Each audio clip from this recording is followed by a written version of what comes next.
The Jewish tribes had now become deeply resentful of the Prophet ﷺ, having hoped that the last prophet would come from among them and lead them to victory over the Arabs of Arabia.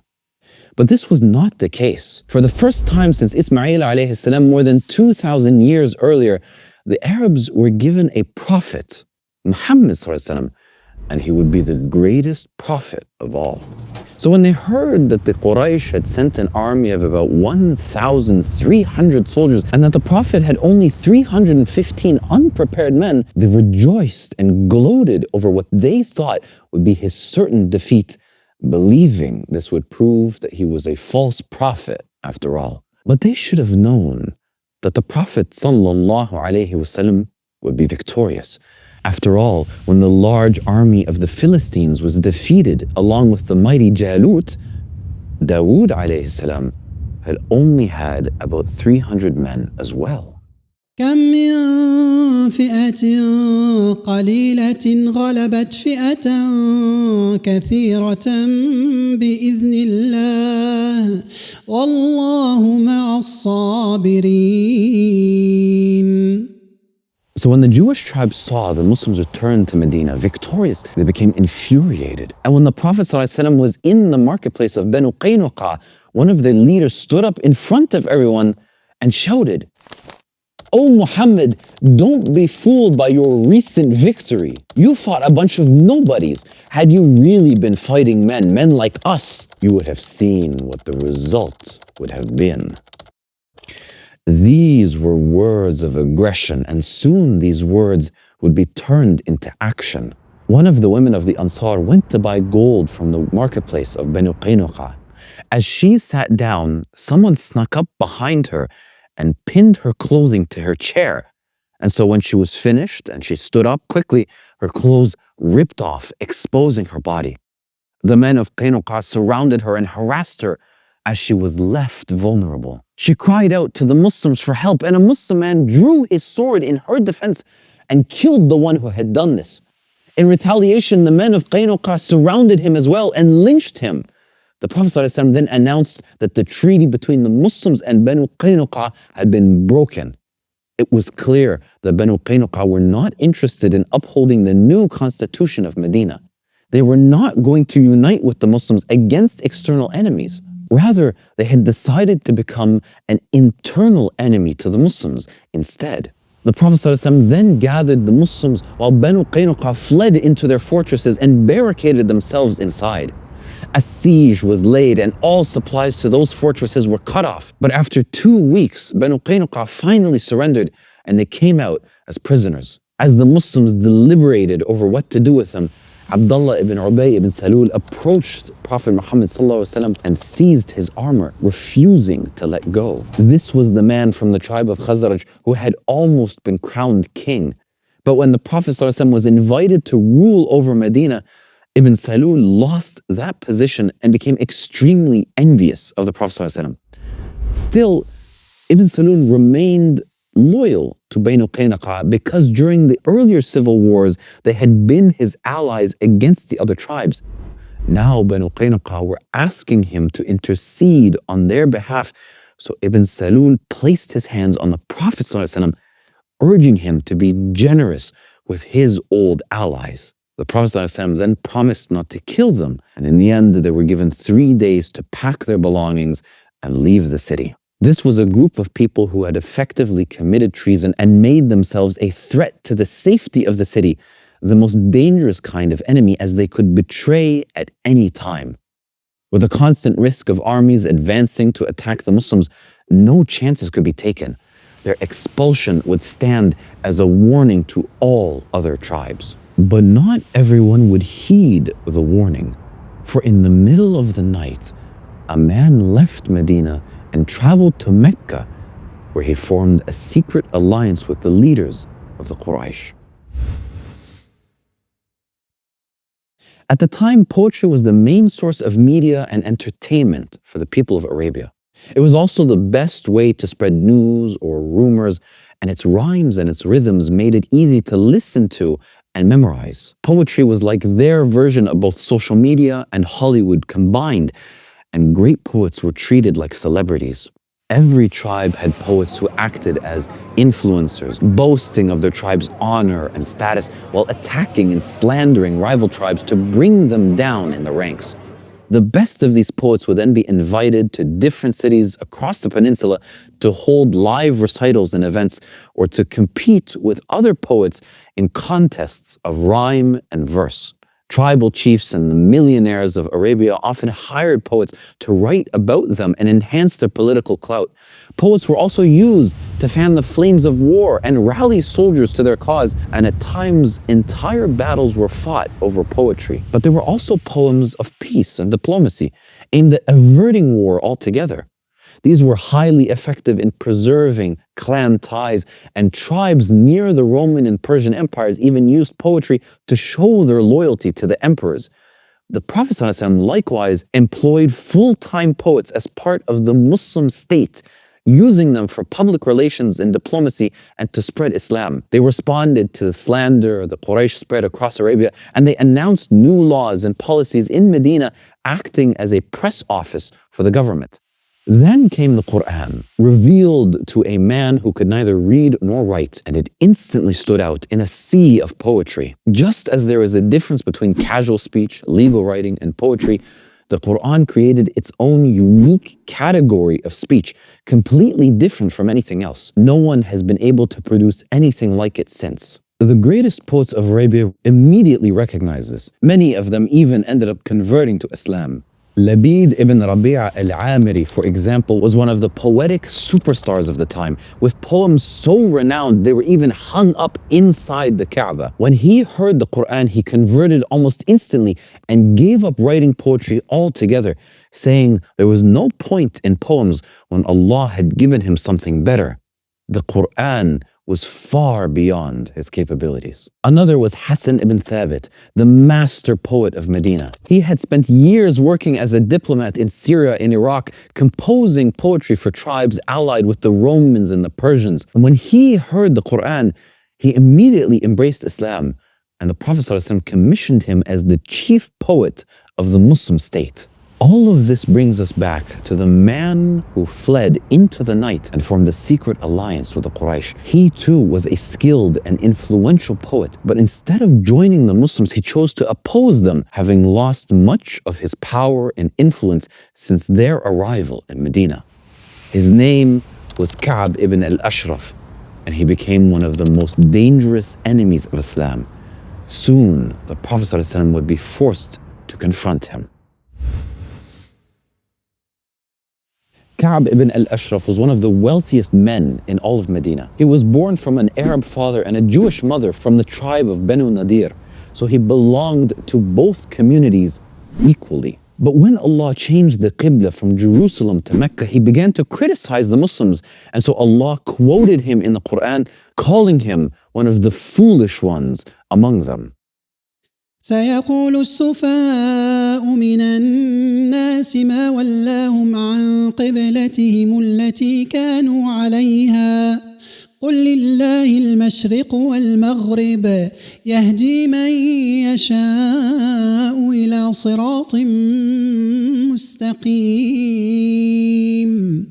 His animosity towards Islam never ceased, and he mocked the command to pay zakat, saying that it would make people poor if they paid it. When the Muslims won at the Battle of Badr, he secretly traveled to Mecca to form an alliance with Abu Sufyan ibn Harb, the leader of the summer caravan. In that meeting, because the Arabs viewed the Jews as more civilized and knowledgeable due to their scripture, Abu Sufyan asked him, which of the two religions is closer and more beloved to Allah? Our religion or the religion of Muhammad? Ka'b ibn al-Ashraf replied, you are more rightly guided than they are. Allah then recorded their private conversation and revealed the following ayat in the Quran. ألم تر إلى الذين أوتوا نصيبا من الكتاب يؤمنون بالجبت والطاغوت ويقولون للذين كفروا هؤلاء أهدى من الذين آمنوا سبيلا. This alliance between Ka'b and Abu Sufyan was meant to be a secret, but because of revelation, the Muslims knew all about it. Yet this was not the only treachery that Ka'b had committed. It was merely the latest in a long line of crimes aimed at instigating an uprising within Medina and sparking a war between the other tribes and the Muslims. From his walled fortress, he wrote lustful poetry about specific Muslim women and he spread it among the population. These slanderous verses caused huge rifts in Medina and the unity of the Muslims was threatened as he continuously stoked enmity and unrest in the city. He also wrote poetry mourning the Quraysh's loss after the Battle of Badr. He publicly denounced the Muslims for killing their enemies and calling the other tribes to attack the Muslims in revenge. But now that Ka'b had allied himself with the Quraysh, he had become a major threat to the Muslims. His treacherous words had been turned into action, and because of him, there would be more fighting, more killing, and more death. And so in order to prevent that, Ka'b would have to be eliminated. So the Prophet ﷺ sent Muhammad ibn Maslama to trick Ka'b ibn al-Ashraf into lowering his guard. Ibn Maslama went to Ka'b in his fortress and asked him for a loan, pretending to be irritated with the Prophet and claiming he did not have enough money to pay the zakat. Ka'b was pleased to hear this and welcomed him in, complaining all about the hardships that had come with the arrival of the Prophet. Ibn Maslama then offered to bring his weapons as collateral for the loan, to which Ka'b agreed. Two more Muslims then made the same offer and all three of them arranged to come to his fortress in the middle of the night, claiming they did not want the other Muslims to see them in such a humiliating situation. At the appointed time, the three Muslims arrived in the fortress and Ka'b ibn al-Ashraf left his wife in bed and answered the door. He was dressed in his armor as he always was, just in case something happened, so the Muslims had to find a way to draw him even closer. Ibn Maslama said, "I smell the sweetest perfume coming from you." Ka'b replied, "Yes, I have with me a young lady who is the most scented of all the women in Arabia." At this, he lowered his head to allow them to smell. Ibn Maslama then seized the moment, grabbed him, and held him in a position while the other two struck, cutting past his armor and killing him on the spot. That was the end of Ka'b ibn al-Ashraf, one of the most influential enemies of Islam. But soon another threat would emerge, this time led by his partner in Mecca, an army of some 3,000 men under Abu Sufyan ibn Harb. Warfare is an unfortunate yet fundamental part of the human experience, as people have engaged in battles since time immemorial. It is a strange time when the life of another human being suddenly becomes legal to take and killing is no longer seen as a crime. However, this does not mean that all killing is legal or that any action a soldier commits will go unpunished. In the case of Islam, Allah has severely limited what Muslim soldiers may do, for the purpose of war is to establish justice in the land. وقاتلوا في سبيل الله الذين يقاتلونكم ولا تعتدوا إن الله لا يحب المعتدين. For example, wars can only be declared by the official ruler of a land, and all treaties of peace and protection must be honored. A Muslim must never deceive a people or violate their treaty, and if the enemy seeks peace, then Muslims should make peace with them. وإن جنحوا للسلم فاجنح لها وتوكل على الله إنه هو السميع العليم.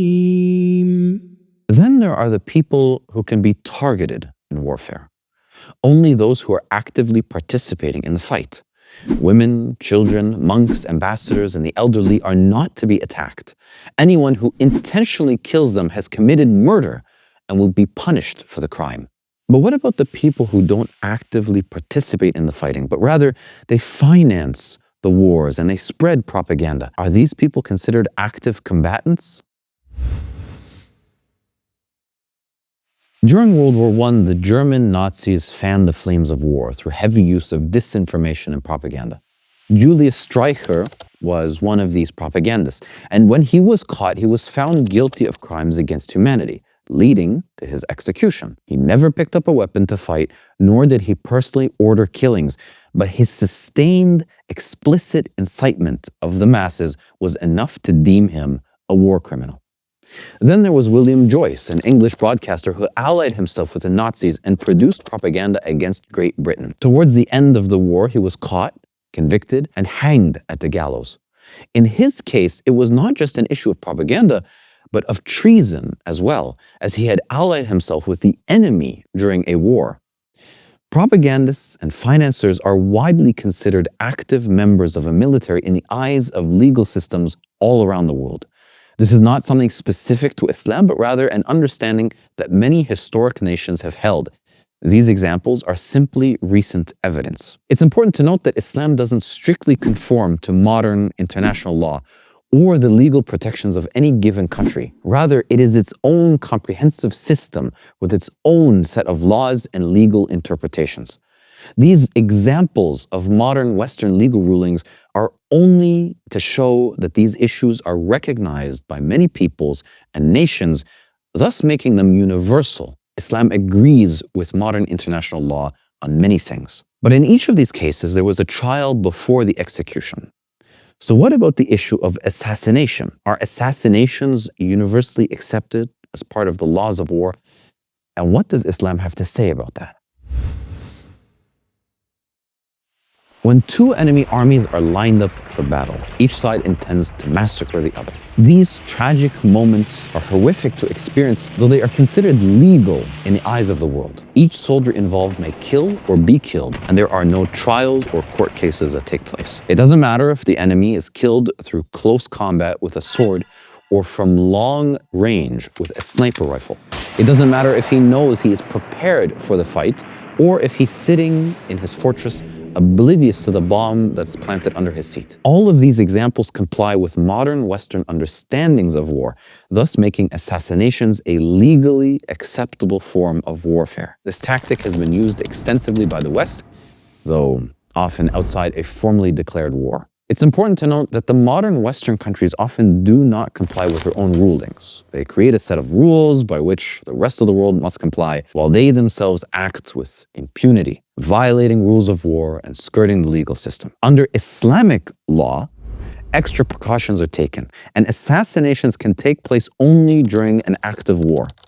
Treachery is absolutely forbidden in Islam, and any peace treaty signed by a Muslim must be honored unless the enemy violates that treaty. At that time, a formal declaration of war may be given by the leader of the Muslims.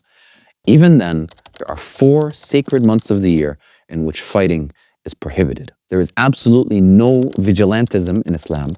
Assassinations must be approved by the leader of the Muslims, and any assassinations carried out outside an official war are completely forbidden.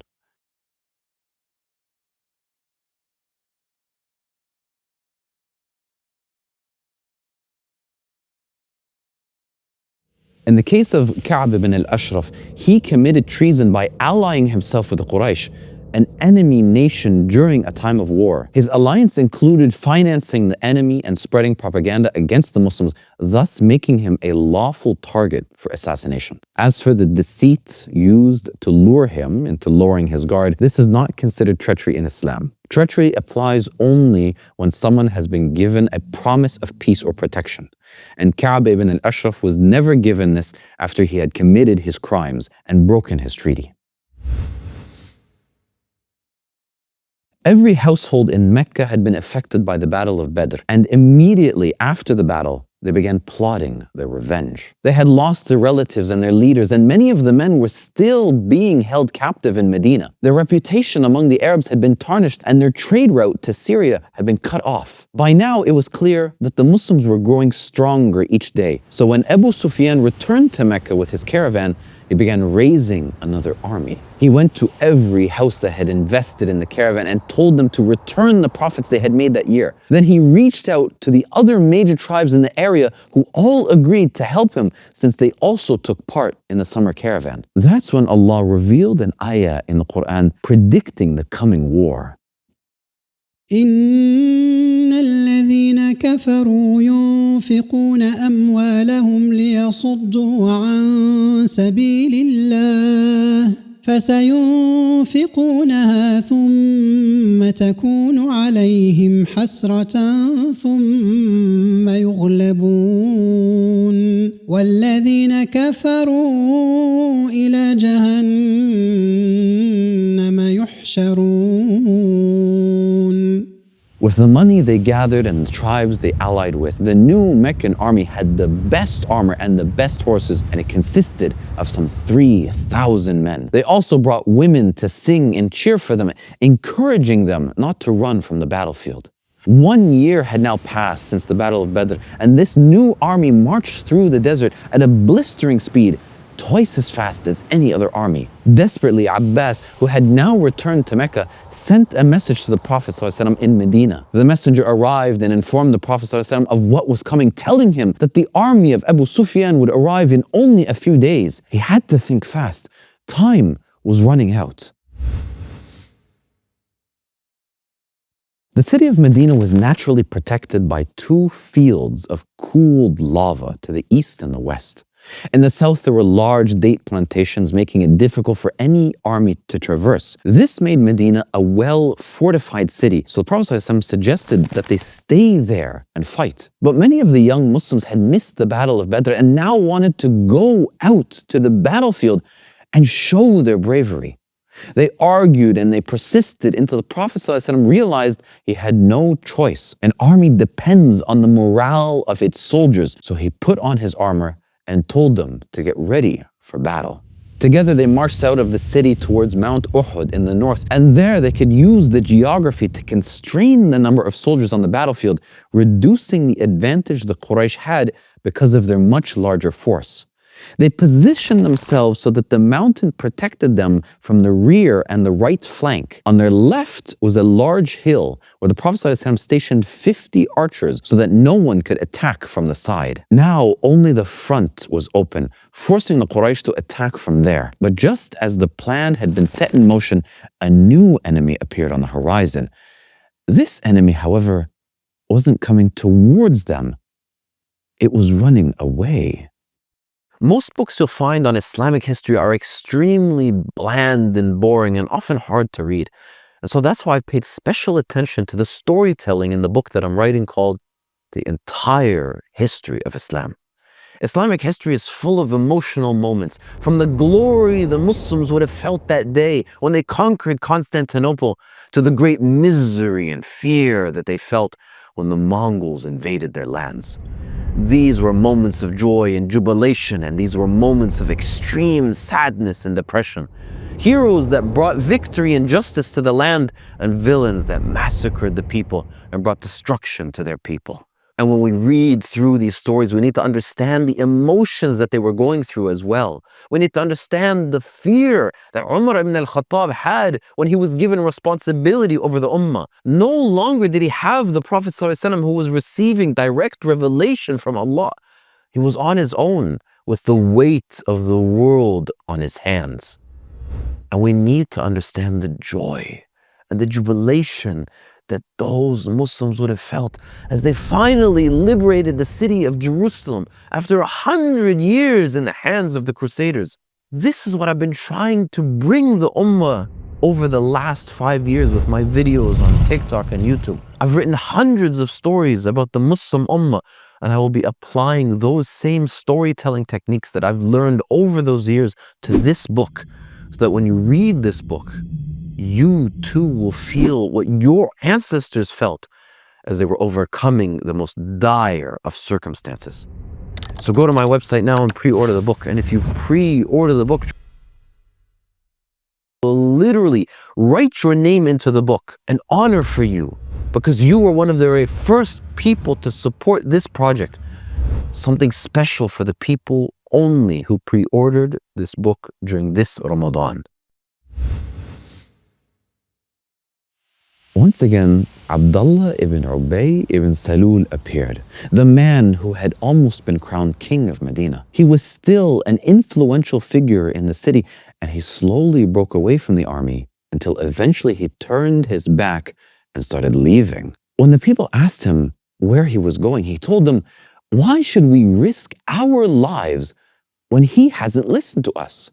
He listened to some youth and did not take my advice. Ibn Salul had initially agreed with the Prophet ﷺ, saying that they should fight in the city, but now he used this as an excuse to show his true colors. He wasn't interested in fighting for Islam. Deep down, he wasn't one of the believers. Following him, around 1/3 of the Muslim army broke away. This now devastated the morale of the Muslims, seeing so many people abandon them when they needed them the most. This was the nature of the munafiqun, people who feigned belief in Islam only to abandon it when the going got tough. It was a new phenomenon that had never existed back when the Muslims were oppressed in Mecca. But now that the Muslims were strong and in power, it became advantageous to show Islam on the outside, even if deep in their hearts they wanted nothing more than to see the Prophet ﷺ die and be forgotten or disappear into the vastness of the desert. Abdullah ibn Ubay ibn Salul quickly became the leader of these people, and Allah deemed it necessary to separate them from the rest of the believers. ما كان الله ليذر المؤمنين على ما أنتم عليه حتى يميز الخبيث من الطيب وما كان الله ليطلعكم على الغيب ولكن الله يجتبي من رسله من يشاء فآمنوا بالله ورسله وإن تؤمنوا وتتقوا فلكم أجر عظيم.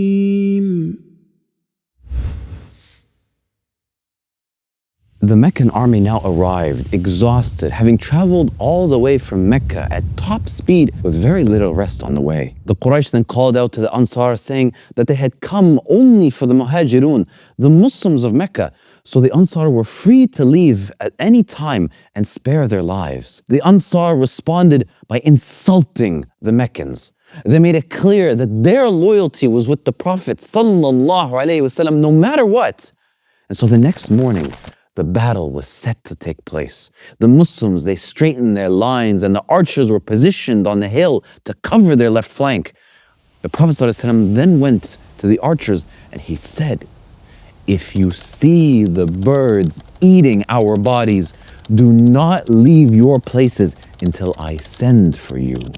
If they ever left their positions, the enemy would have an opening to attack from the left flank. These archers were crucial to winning the battle, and if they failed, the Muslims could be annihilated. Now the Meccans took their positions, arranging their army for a frontal attack. Before long, the Mubaraza began, the duels to the death that served as an appetizer before the war. A Qurayshi named Talha ibn Abi Talha walked forward, challenging anyone to face him.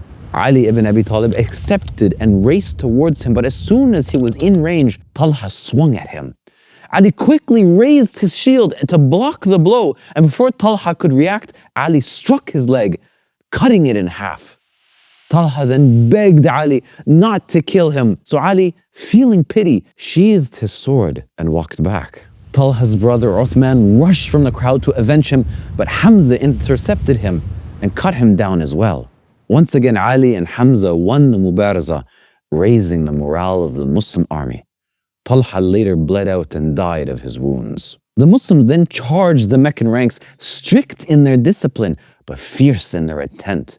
Slowly but surely, they isolated small pockets of the Meccan army and they eliminated them one by one. Eventually, the Muslims pushed forward on each side and got behind the Meccans, surrounding them and forcing a scattered retreat. But within the chaos of battle, tragedy struck the Muslims as one of the people closest to the Prophet ﷺ was killed in the fray. During the Mubaraza of the Battle of Badr, Utbah ibn Rabi'ah had been killed along with his brother and son. Utbah's daughter, Hind, then commissioned a slave to avenge her father's death. The slave's name was Wahshi, and if he could find and kill her father's killer, she would buy him and set him free. Wahshi joined the Meccan army and at the Battle of Uhud snuck around the battlefield looking for his target. When he found him, he raised his spear and threw it, striking him between the plates of his armor, piercing his body and flying out the other side. The man turned to fight Wahshi, but the damage was too great. He suddenly collapsed, and Wahshi approached him to make sure he had died. Wahshi then retrieved his spear and left the battlefield. He had no further business there. The man he left dead at the foot of Mount Uhud was none other than Hamza ibn Abd al-Muttalib, the Prophet's uncle. The Muslims had won the battle, but at what cost? In life, he was the lion of Allah, and in death, he was the master of the martyrs. But the victory the Muslims had tasted was only temporary, and soon their greed got the best of them. Seeing that the Meccans had fled and left their dead on the battlefield, the Muslims began taking weapons and armor off their bodies, collecting those spoils of war to sell when they returned back to Medina. Fearing that they were missing out, the archers on the hill began to argue amongst themselves. Some wanted to race down and collect the booty, while others reminded them that the Prophet ﷺ had not given permission to leave their posts. A long time had passed and the Meccans hadn't returned, so confident the battle was over, around 40 of the 50 archers ran down the mountain while 10 remained at their positions. What they hadn't realized was that the greatest warrior of them all, Khalid ibn Walid, had been watching from a distance. When he saw the archers race down, he gathered his cavalry and circled around the hill, catching the remaining archers by surprise. The 10 archers were quickly killed, and Khalid then led his men to charge the Muslims from behind. And seeing the disaster unfold, the Prophet ﷺ shouted at the top of his lungs, "O Muslims, behind you!" إذ تصعدون ولا تلوون على أحد والرسول يدعوكم في أخراكم فأثابكم غما بغم لكي لا تحزنوا على ما فاتكم ولا ما أصابكم والله خبير بما تعملون. Now the Muslims were in total panic, fleeing in all directions. And because the Prophet ﷺ had called out to them, the Meccans now knew where he was and began gunning for him. The Prophet ﷺ was trapped with Mount Uhud at his back. Khalid and his men were racing forward while the rest of the Meccan army had returned to the battlefield already, eager to finish the fight. The Meccans, they pressed forward, cutting down the Muslims and closing in on the Prophet ﷺ, who was now being surrounded and protected by only 9 men. Stones were being flung through the crowd, and one struck the Prophet ﷺ in the face, splitting his lip. An arrow then fired from the side, piercing his armor, lodging its tip into his cheek, breaking a tooth. Finally, one of the Meccans managed to reach him and struck him on the helmet with his sword. The force of the blow caused the Prophet ﷺ's helmet to press in to his face and dig into his cheekbone. Seeing this, Mus'ab ibn Umair raised the Muslim banner, the flag around which the Muslim army rallies. If that flag falls, it means that the army has been defeated. By raising it, Mus'ab was trying to draw the Meccans' attention away from the Prophet ﷺ. He shouted, "Allahu Akbar!" and the Meccans came rushing after him. In an instant he was killed, and the banner soon fell. And because he wore armor similar to that of the Prophet ﷺ, many mistook him for Muhammad, thinking they had finally killed him. With that, rumors began to spread through the Meccan army that the Prophet ﷺ was dead, and the fervor of the battle subsided as the Meccans began to walk away. Little did they know that the Prophet ﷺ had taken advantage of the distraction and managed to climb the mountain with the remaining Sahaba. Of the 9 men who had been protecting the Prophet ﷺ, only Sa'd ibn Abi Waqqas and Talha ibn Ubaidillah were left. There, they and the other Muslims hid, shooting arrows down at any Meccans who tried to climb after them. It was the single scariest moment in the entire seerah of the Prophet ﷺ. Had Allah willed, the final Prophet could have been killed and Islam could have ended that day. The Prophet said, How can a nation be successful when they have injured their own prophet? But Allah responded, ليس لك من الأمر شيء أو يتوب عليهم أو يعذبهم فإنهم ظالمون. The Meccans eventually left the battlefield and headed back to their camp. Abu Sufyan then took the opportunity to call out towards the mountain and ask who was still alive. Abu Sufyan said, "Is Muhammad still alive? Answer me." But there was silence. "Is the son of Abu Quhafa, Abu Bakr, still alive?" But there was silence. "Is the son of Al-Khattab, Umar, still alive?" Again, silence. Abu Sufyan said, "We have killed all of them." And at that, Umar said, "You are lying, O enemy of Allah. For verily Allah has caused all of them to live, and they will remain to harm you at another day." Abu Sufyan replied, "Today, in retaliation for the day of Badr, and war is in turns, you shall find amongst the dead mutilation. I did not command them to do this, but I am not angry with it either." Umar then replied, "They are not the same. Our dead are in Jannah, and your dead are in Jahannam." Abu Sufyan replied, "Hubal be honored." At that, the Sahaba shouted, "Allah subhanahu wa ta'ala is mightier and He has more honor." Abu Sufyan said, "We have Uzza and you have no Uzza." The Sahaba said, "Allah will protect us and you have no protector." Abu Sufyan then promised that they would return in 1 year and meet again at the plains of Badr. The Muslims accepted this challenge and they showed up on that appointed day and they set up their camps and they waited. But after a full week with no sign of the Quraysh, they packed their bags and returned to Medina. The Quraysh had in fact gathered an army of 2,000 men, but when the time came to march, they argued and procrastinated until the army dissolved and the people walked away. That year, the Quraysh never made it to Badr. One of the reasons that I'm writing this book, The Entire History of Islam, is because it's never been done before.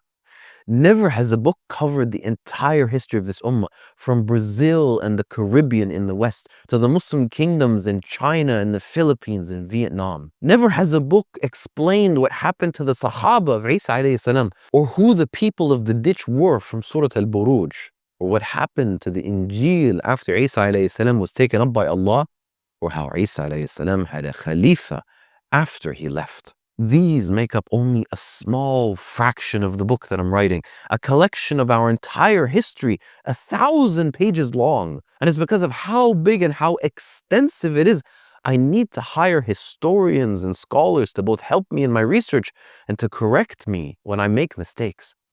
That's why I'm opening up pre-orders now, so that I can use the money to fund the completion of this book, a book that will be the most important of our generation. So go to my website now and pre-order the book.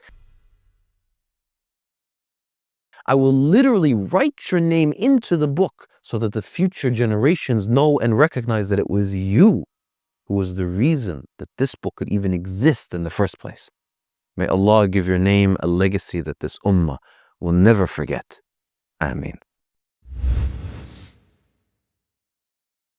A few months before the Battle of Uhud, news reached the Prophet ﷺ that the Bedouin tribe of Banu Lahyan was gathering an army to attack the Muslims in Medina, hoping to raid the city and make off with slaves, booty, and people they could ransom for a high price. In response, the Prophet ﷺ sent one of the Sahaba to assassinate their leader and halt the planned attack before they could carry it out. But with the chieftain of Banu Lahyan now killed, his people swore revenge. After the chaos of Uhud, they realized that now was their chance. So they paid 2 other tribes to go to the Muslims and pretend that they had accepted Islam, but it was all a trap. The 2 tribes then asked the Prophet ﷺ to send men to their people to teach them what they needed to know about Islam. The Prophet ﷺ sent a group of 6 to 10 men, but as they were traveling through the land of Al-Raji', Banu Lahyan came out of nowhere and slaughtered all of them.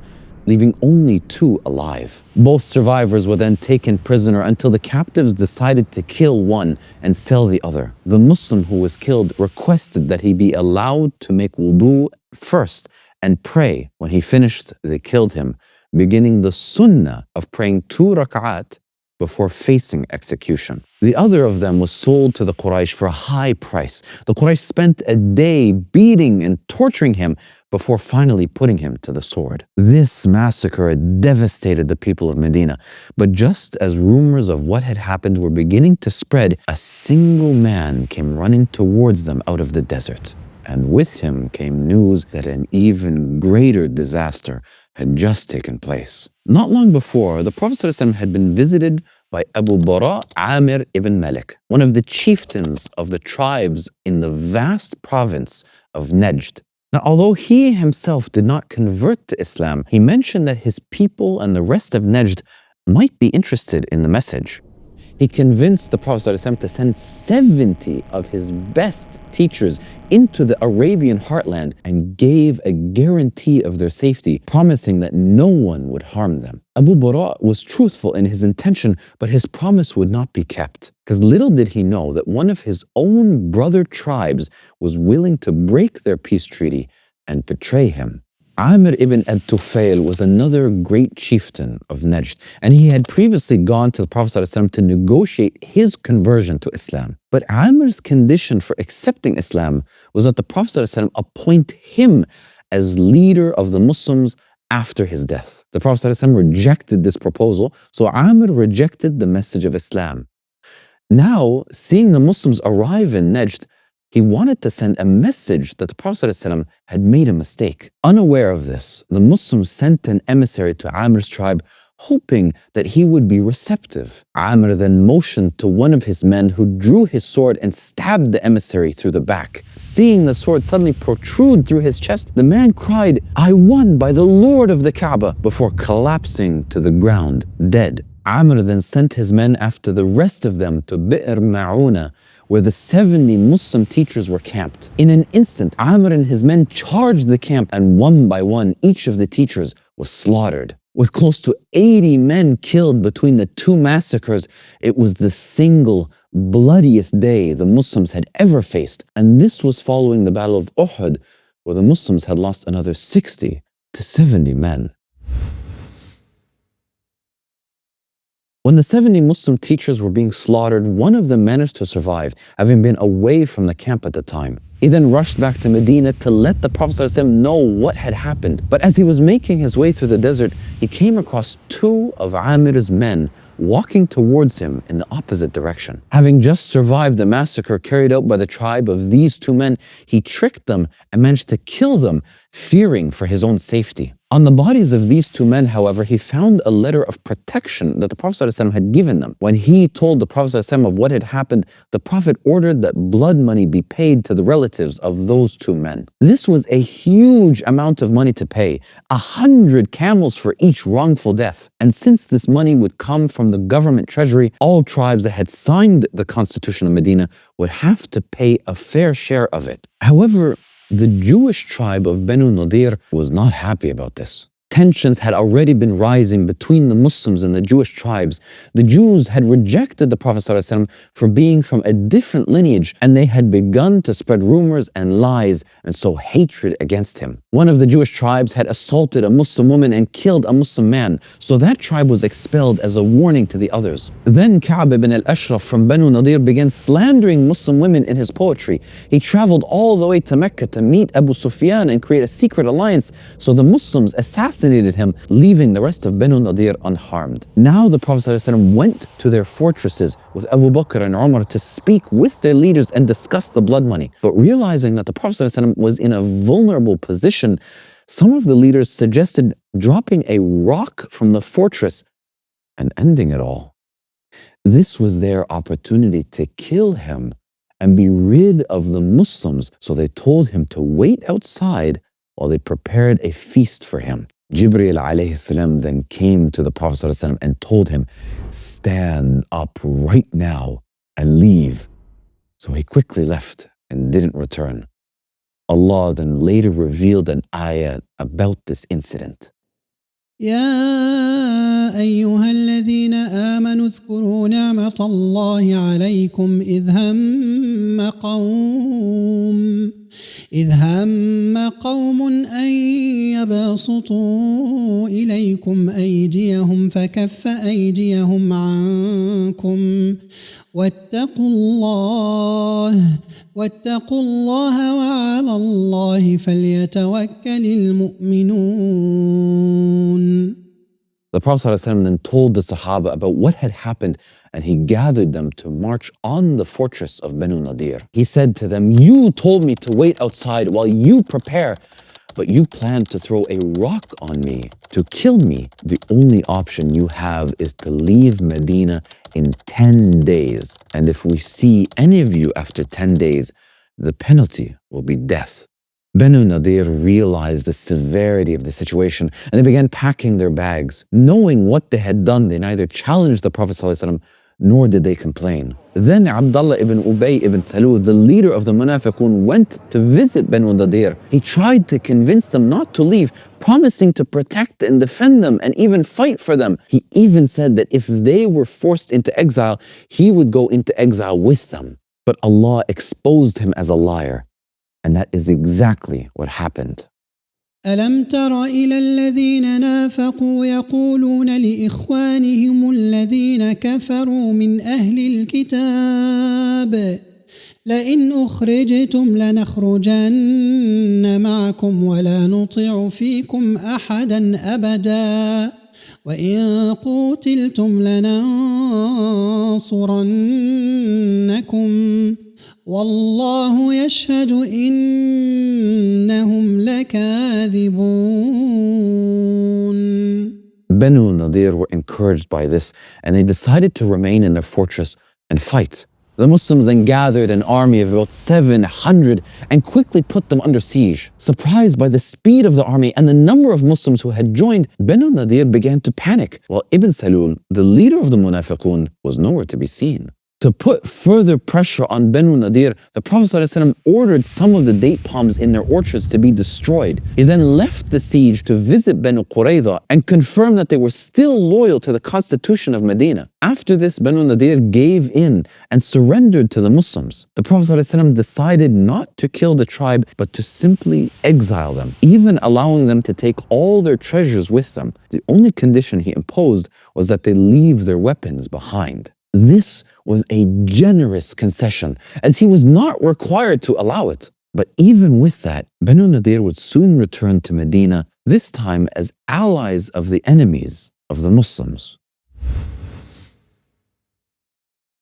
When Banu Nadir were exiled from their homes, it was because they had committed treason and betrayed the constitution of Medina. Yet some people from Banu Nadir converted to Islam, either out of true faith or to avoid exile. No one can know another person's true intentions, so their conversions to Islam were accepted as genuine unless they later committed actions that nullified their Islam. With just a declaration of faith, they were able to join the Muslim ummah, a different group within the constitution. Those individuals were allowed to stay in their homes, and they were no longer considered a part of Banu Nadir. This is because becoming a Muslim is like swearing an oath of allegiance to Allah, the Prophet ﷺ, and the rest of the Muslim ummah. When someone converts to Islam, all their past sins are wiped out, even if they had previously betrayed the Muslim state. But that also meant Muslim became their primary identity, and that Islam became their contract of loyalty within the state. So if they abandoned Islam afterward, it would be seen as an act of treason. The social contract throughout history was not the same as it is in modern times. There were no powerful central governments or police forces to protect individual people in a city. People identified themselves as part of tribes or nations, not as isolated individuals. This was vital for protection, as those who were alone were always at risk of being attacked, killed, or sold into slavery. That is why conforming to social norms was extremely important. It maintained social cohesion so that if one person was in trouble, the entire tribe would feel bound to help. Part of this conformity involved being loyal to the same traditions, gods, and rituals as the leaders of one's tribe or the rulers of one's nation. In Mecca, loyalty revolved around the idols of the Kaaba. In Rome, it meant loyalty to the central church and its authority. In Europe, for example, it did not matter if everyone followed some form of Christianity. If you belonged to a kingdom under the Catholic Church, you were expected to remain loyal to the church's traditions and theology.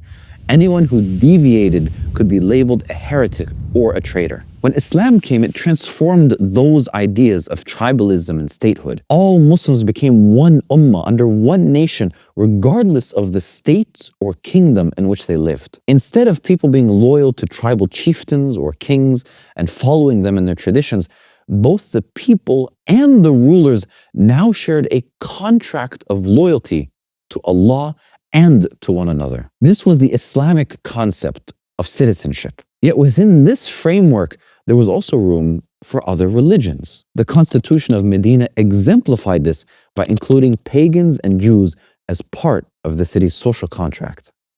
لا إكراه في الدين قد تبين الرشد من الغي فمن يكفر بالطاغوت ويؤمن بالله فقد استمسك بالعروة الوثقى لا انفصام لها والله سميع عليم.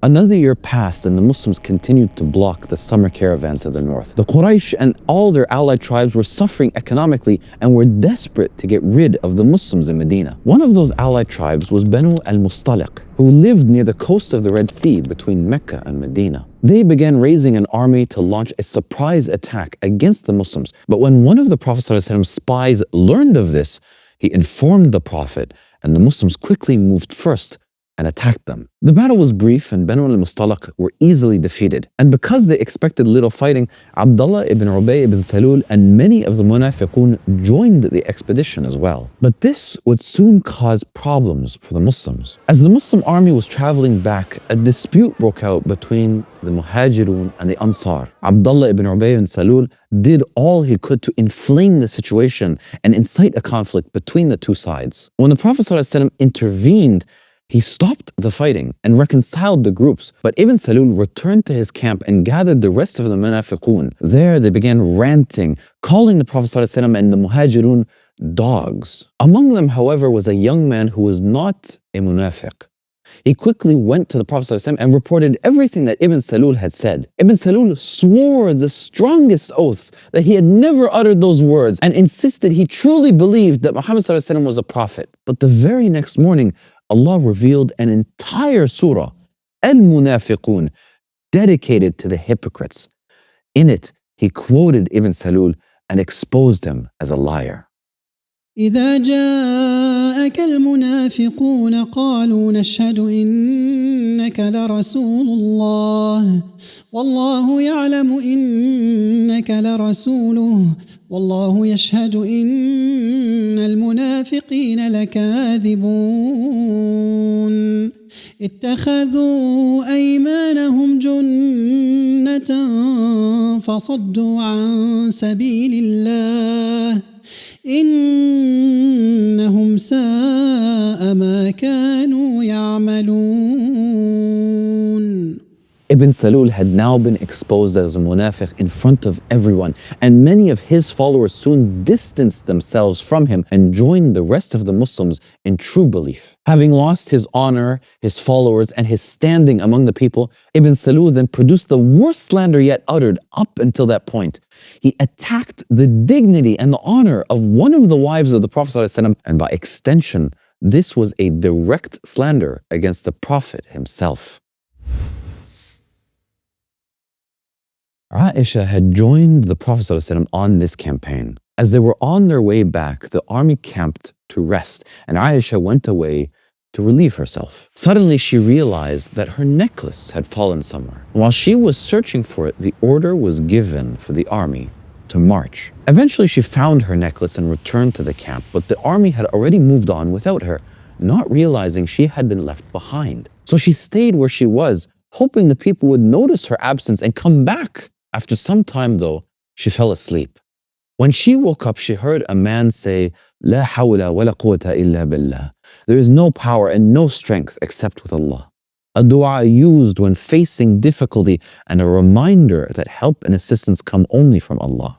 It was Safwan ibn Mu'attal as-Sulami, a Sahabi and an honorable man who had lagged behind the army. Without saying a word, he lowered his camel and stepped aside. When Aisha mounted it, he took the lead and guided the camel forward. Eventually, they caught up with the army, and that was when Ibn Salul saw them. So he began spreading a malicious rumor in an attempt to attack her honor. When Aisha finally returned home, she fell ill and was bedridden for a month, unaware that the rumor had intensified and spread throughout the city. When she eventually learned what the people were saying behind her back, she felt her stomach churn, her chest tighten, and her heart sink, a pain and anguish that would make any chaste woman wish for death. Aisha then went to stay at her parents' house, ashamed and heartbroken, wishing to be left alone and forgotten. There she wept through the night and into the morning. During this time, the Prophet ﷺ sought witness statements from those who knew Aisha best. Each person testified that they knew only good of her and that there was no truth to the rumor that had spread. Barira, Aisha's maid and servant, was one of those witnesses.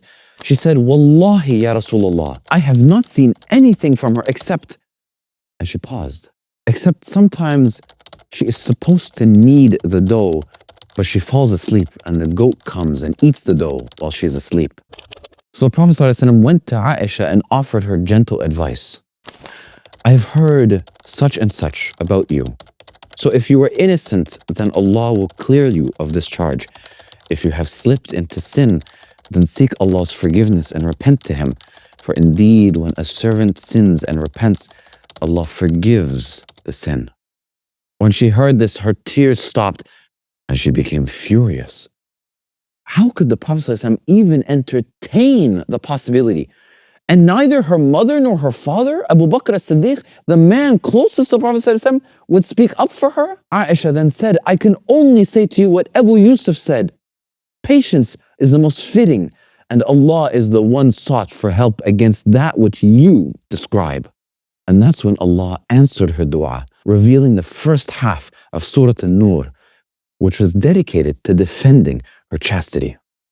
إن الذين جاءوا بالإفك عصبة منكم لا تحسبوه شرا لكم بل هو خير لكم لكل امرئ منهم ما اكتسب من الإثم والذي تولى كبره منهم له عذاب عظيم لولا إذ سمعتموه ظن المؤمنون والمؤمنات بأنفسهم خيرا وقالوا هذا إفك مبين لولا جاءوا عليه بأربعة شهداء فإذ لم يأتوا بالشهداء فأولئك عند الله هم الكاذبون. Aisha's mother then said, "O Aisha, stand up and thank the Prophet ﷺ." At that, Aisha said, "No, wallahi, I will not stand up for him. I will thank Allah subhanahu wa ta'ala for revealing this Quran." The script of this video was based on one of the chapters of my new upcoming book, The Entire History of Islam. An absolutely massive book dedicated to telling the entire story of our ummah. From the lost Muslim kingdoms of Spain and France to the great sultanates of Vietnam and the Philippines and Russia. This is our entire history, a compilation that has never been done before in the entire history of our ummah. This is the most important book of this generation. So go to my website now and pre-order the book. I will literally write your name into the book as an honor for you, so that generations from now, people will read this book and know that it was you You were the reason that this book could even be printed in the first place. So go to my website and pre-order now. And may Allah accept you as a co-author to the most important book of our generation. Ameen.